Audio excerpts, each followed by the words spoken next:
अस्सलाम वालेकुम everyone, welcome to vocabulary we learn English with easy lessons. आज का लेसन बहुत इंपॉर्टेंट है। आज हम कुछ स्पोकन इंग्लिश फ्रेजेस पढ़ेंगे जो इफ से स्टार्ट होती हैं।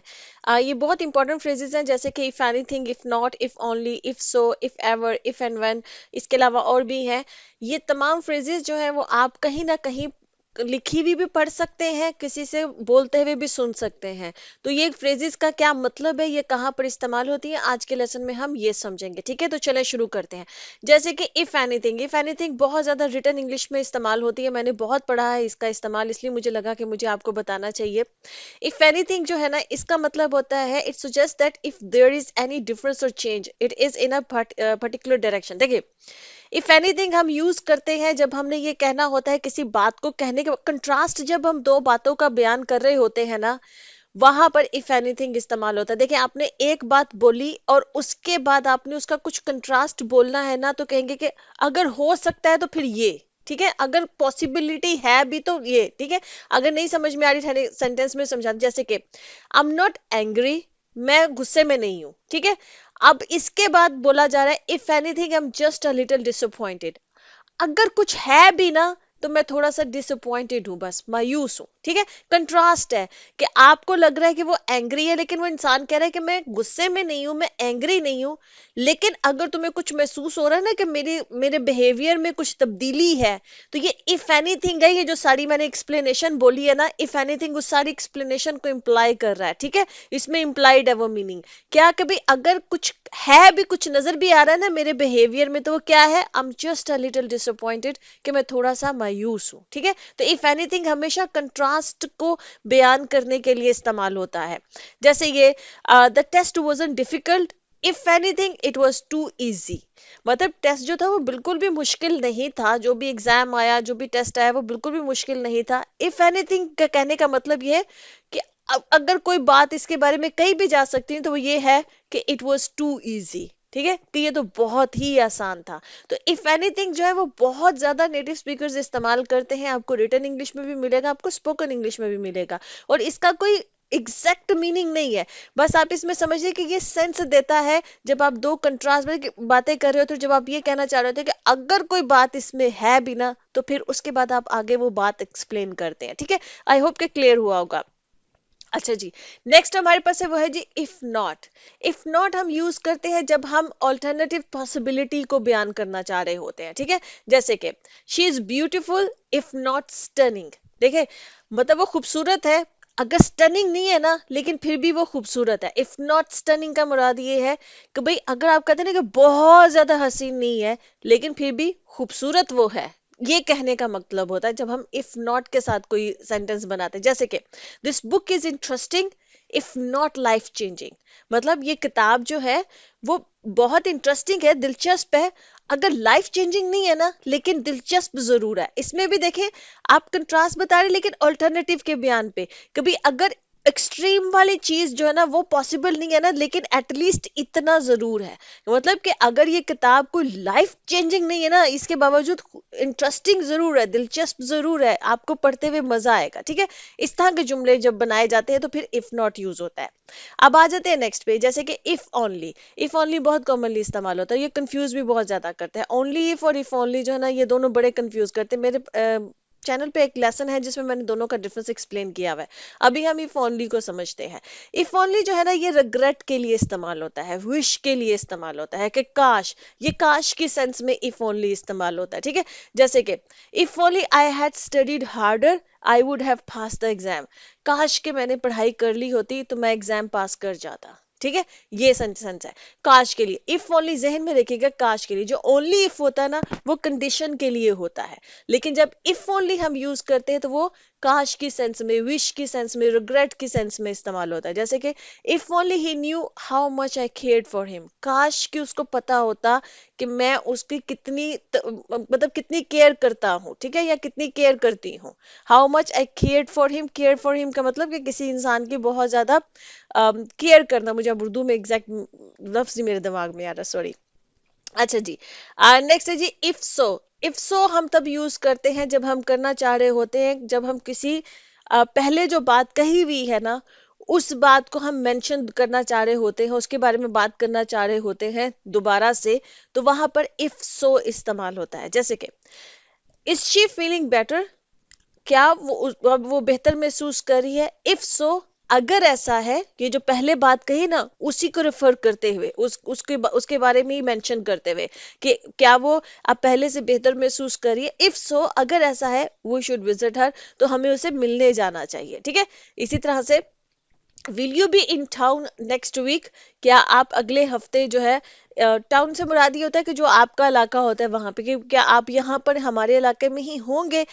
इफ सो, अगर ऐसा है, लेट्स मीट फॉर लंच, तो चलो फिर इकट्ठे खाना खाते हैं। ठीक है, इसका इफ सो हमेशा ये होता है कि आपने जो पहली बात कही है ना उसको रेफर करते हुए कि अगर वही बात है, अगर वही केस है, तो फिर आप नेक्स्ट अपनी बात बोल रहे होते हैं। ठीक है जी।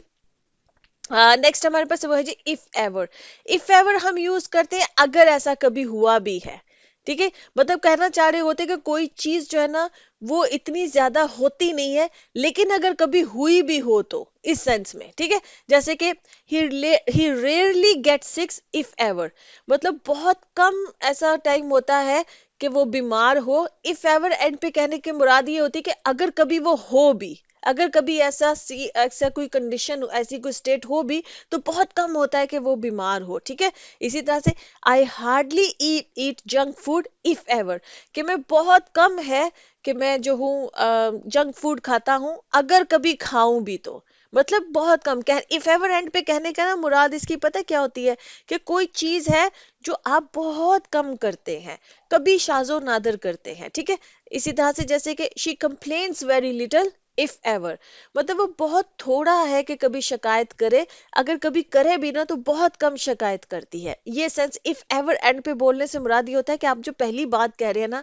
उसमें आप मेंशन करना चाह रहे होते हैं कि अगर कभी हुआ भी है तो बहुत थोड़ा हुआ है ये काम। ठीक है, अच्छा जी। नेक्स्ट हमारे पास वो है जी इफ एंड व्हेन। ये बड़ी इंटरेस्टिंग है फ्रेज, ये भी बड़ी कॉमनली इस्तेमाल होती है। इफ एंड व्हेन हम यूज करते हैं जब हमने ये कहना होता है कि अगर ये काम हुआ और ये कब काम होगा, ये दोनों सेंस। इफ जो है ना वो सेंस दे रहा होता है कि अगर हुआ, और व्हेन सेंस दे रहा होता है कि कब होगा। ये दोनों सेंस आप उस सेंटेंस के अंदर दे रहे होते हैं। देखिए जुमले में आपको समझ में आएगी। I will tell you if and when I decide to move. अब ये जब आपने मैं तुम्हें बता दूंगा कि मैंने कब जो है ना, मतलब मूव करने का मुराद ये होता है कि जब आपने शिफ्ट करना होता है कि मैं कब शिफ्ट करूंगा, कब मूव करूंगा। ठीक है, कब कहीं किसी जगह पर जाऊंगा। इफ एंड व्हेन दरमियान में बोलने का मतलब पता है क्या है, कि अगर मैंने ये जाने का फैसला किया, मूव करने का फैसला किया, और कब मैंने जाना है, ये दोनों कंडीशंस इसके अंदर बयान हो रही है।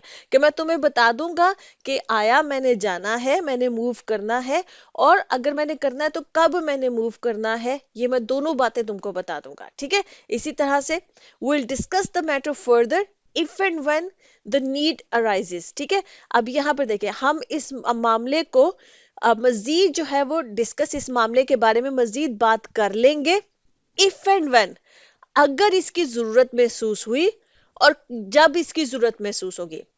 मतलब दोनों बातें हैं। कंडीशन है कि अगर महसूस हुई हमें कि हमें इस बारे में बात करनी है, और किस वक्त बात करनी है, ये दोनों चीजें जो है फिर हम जो है ना इसको डिस्कस कर लेंगे, अगर ये इसकी जो है ना जरूरत हमको महसूस हुई। ठीक है, तो इफ बता रहा होता है कि अगर ये काम करना है, और व्हेन बता रहा होता है कि कब करना है। ठीक है, तो ये दोनों चीजें इसमें आ रही होती हैं।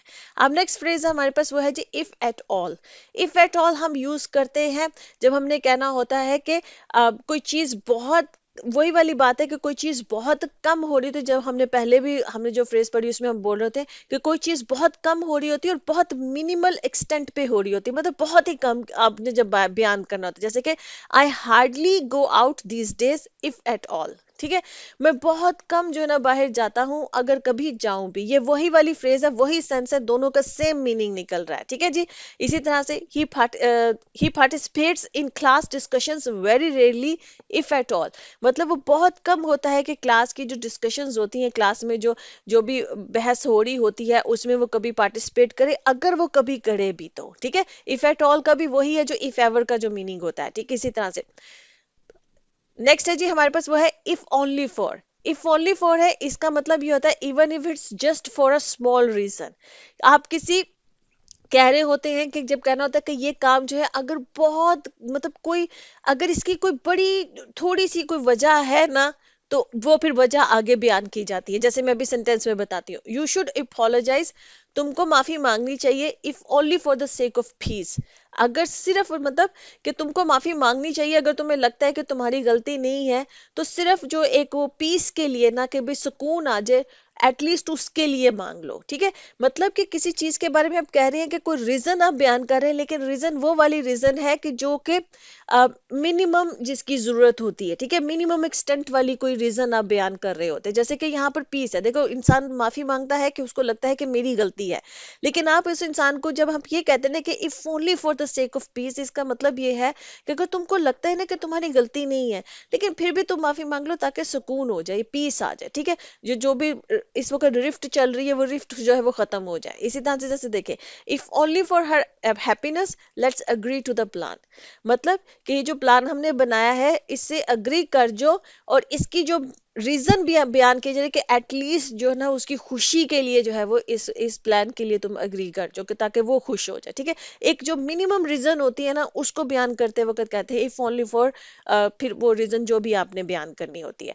तो आई होप कि आपको आज का लेसन जो है वो इंटरेस्टिंग लगा होगा, अपने इंटरेस्टिंग फ्रेजेस जो है वो सीखे। ऐसी कोई फ्रेजेस हैं जो आपको कंफ्यूज करती है, आपने कहीं पे पढ़ी या सुनी, आप चाहते हैं मैं एक्सप्लेन करूँ, तो आप कमेंट सेक्शन में पूछ सकते हैं। And I see you next lesson. अल्लाह हाफिज।